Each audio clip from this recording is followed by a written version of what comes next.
Lesson 2-5, Literal Equations and Formulas. Let me tell you what a literal equation is.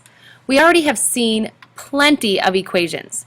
They usually have at least one variable and they have an equal sign. A literal equation is an equation that involves two or more variables.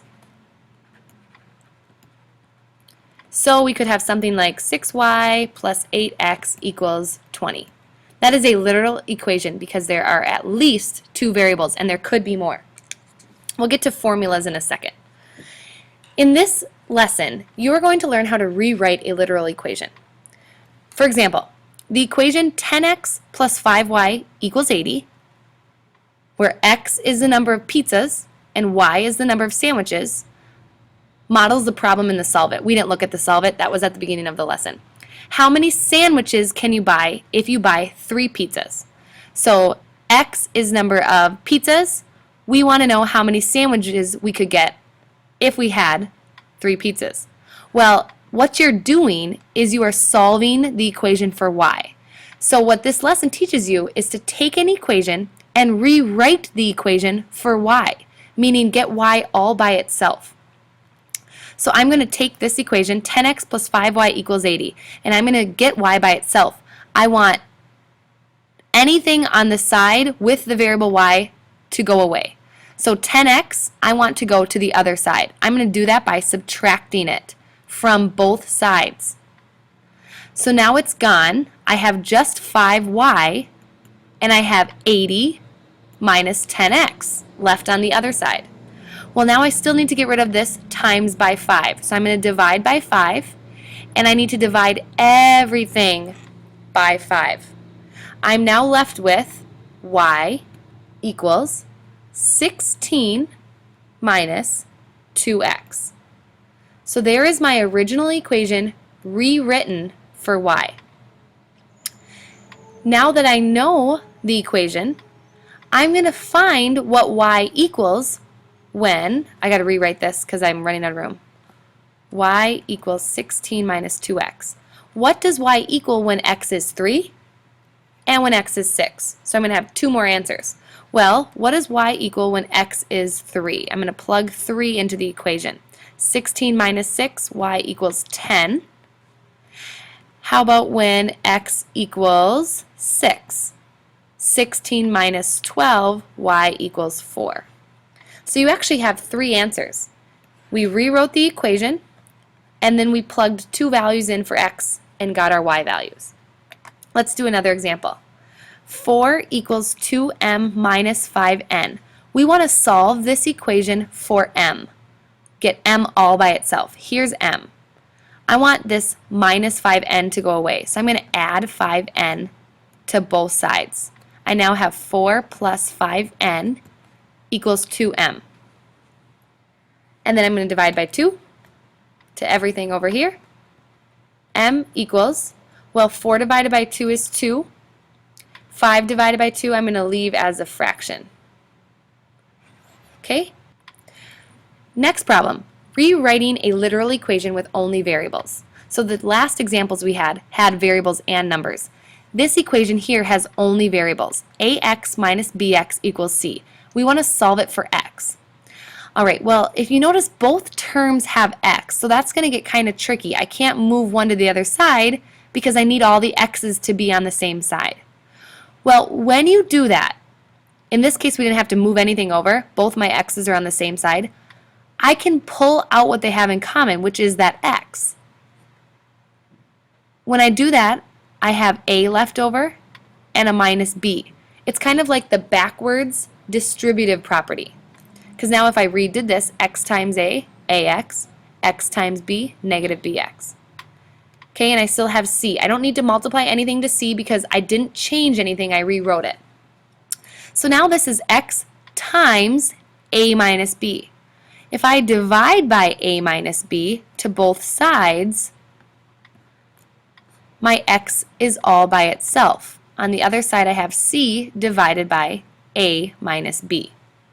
So that's how you rewrite that equation. Always remember you can use the backwards distributive property if you see two terms that have a common variable. Let's do another example. Negative t equals r plus px. And I want to solve this for x again. Well, I want all terms with x, and there's only one, to be by themselves. So I'm going to get rid of r by subtracting it. I have negative t minus r equals px. And I'm going to get rid of the p by dividing everything by p. So my final answer is negative t minus r over p equals x. A formula is an equation that states a relationship among quantities. They are special types of literal equations. We know formulas. For example, the formula for the perimeter of a rectangle, p equals 2 times the length plus 2 times the width. Circumference of a circle, circumference equals 2 pi r. We know these formulas. We are going to use these to solve for individual pieces of these formulas. For example, what is the radius of a circle with circumference 64 feet? Round to the nearest tenth and use 3.14 for pi. Here's our formula for circumference. C equals 2 pi r. Before you plug anything in, find out what they want you to find. In this case, what is the radius? They want to know what r is. So let's solve this formula for r. I can get r by itself by dividing by 2 pi. So when I do that, I have c, or circumference, over 2 times pi equals r. Now I can plug in my information and I'll be left with my radius. So circumference is 64 feet, putting that on top. 2 is part of our formula, and pi, 3.14. When I do this on my calculator, 6 divided by 2 times pi, I get about 10.2 because I rounded to the nearest tenth. And I need a label, feet, and that is my radius.